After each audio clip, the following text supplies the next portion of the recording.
James, as you know, is editor of The Atlantic, and my question is, given all this change and this digital revolution, how does a magazine that comes out 10 times a year function in that? What's your role today?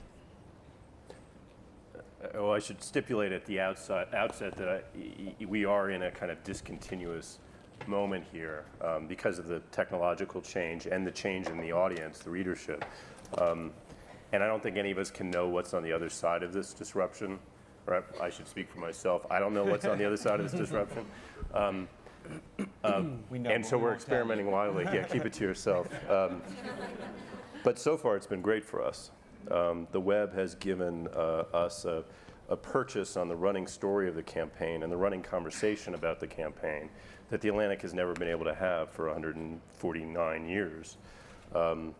More than a year ago now, we started building a kind of roundtable of bloggers with the idea that nobody was really entertaining lots of different points of view. So we were looking for highly original minds, very different points of view, and a high level of intellectual honesty, a willingness to argue against interest, admit when they were wrong, and people that would really engage with each other and engage with the wider blogosphere. And at the same time, we started a purely reported political blog by my colleague Mark Ambinder, who's back there, who has been on the bus for us since then, breaking a lot of news. And I think of Mark as often as like one of these guys on a street corner with a drum strapped in front of him and a harmonica in his mouth and a monkey going up and down the wall, because he's doing video, he's doing audio, he's writing for the magazine, he's writing on the website. He can kind of do anything. And at the same time, we started blogs for our writers in the magazine, because it is a long time between drinks when you're publishing 10 times a year. And we created reporters' notebooks for them on the web that have allowed them also to do their own analysis, their own reporting. Jeff Goldberg, who's a self-hating blogger now for The Atlantic, has done exclusive interviews with John McCain and Barack Obama on our website that broke a lot of news.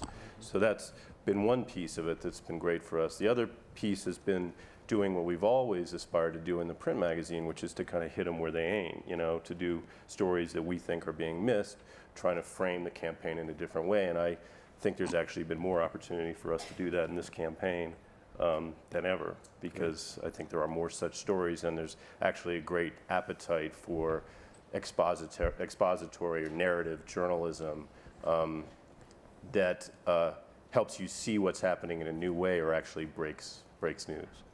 Great. So now we are on the other side of the hill, and the people who have seen the future and are acting it out. And how have you changed the ballgame as editor of Slate? How has Slate changed the whole way people are thinking? Everybody has mentioned the new media.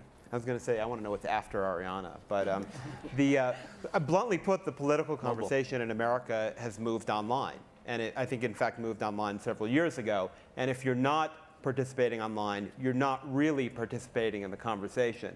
To the extent that when I've done, on rare occasions, written something offline for a print magazine or a newspaper, it seems now to me a bizarrely anachronistic experience. You know, you're going to publish it when? You know, next week? But it's about what's going on now. And the internet just has such tremendous and obvious advantages that it ruins you for doing it any other way. It's continuous, it's interactive, you're involved in a constant dialogue in various forms with your audience. As a result, you have the tone is much different, much more personal, more colloquial. It's interlinked, which is crucial. You point to other sources, other documents, you show your evidence all the time. It uses multimedia. And it's sort of, I think by its nature, it's got a sense of fun about it. I mean, we cover the campaign in a fairly serious way, but we're constantly throwing up these things that the younger people in the magazine are really good at doing, that a lot of which are tools, which are sort of playful ways to relate to the campaign. You know, we have a feature, and in fact, I think I'm going to claim it's the first widget that's turned into a book called Obama Mania, which are all the words people make up out of Obama. And in fact, one of the brilliant 23-year-olds on our staff who I call the journalist of the future, not only wrote a program, it was his idea, and he not only built the widget to distribute it to our readers, but he wrote a program to scan the dictionary online for Obama-like parts of words, so he could automatically generate funny words out of Obama's name. And there's Obamazon, the women, Obama supporters, and Baracksploitation, which is editors putting Obama on the cover. And the same guy had an idea that we hadn't named the Obama Ben & Jerry's flavor yet, so we had a reader contest, and of course the winner was Yes Pecan.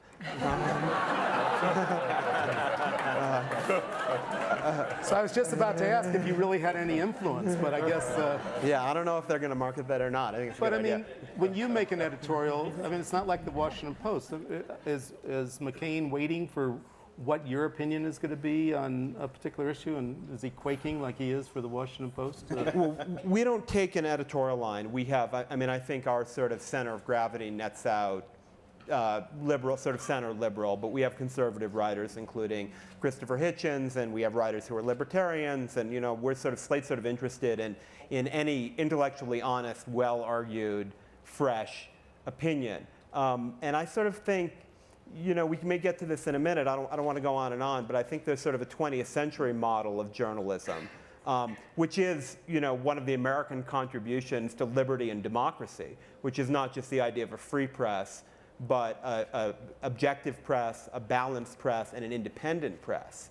And then we have this sort of 21st century model that's emerging, which interestingly is much more like a 19th century partisan press, and plus technology, but where writers are much more open about their points of view, where publications are actively supporting candidates, and I think there are advantages and disadvantages. And then we have Emily, who represents the 22nd century press, which is the entire campaign run as sort of postmodern farce, brilliantly done, yeah.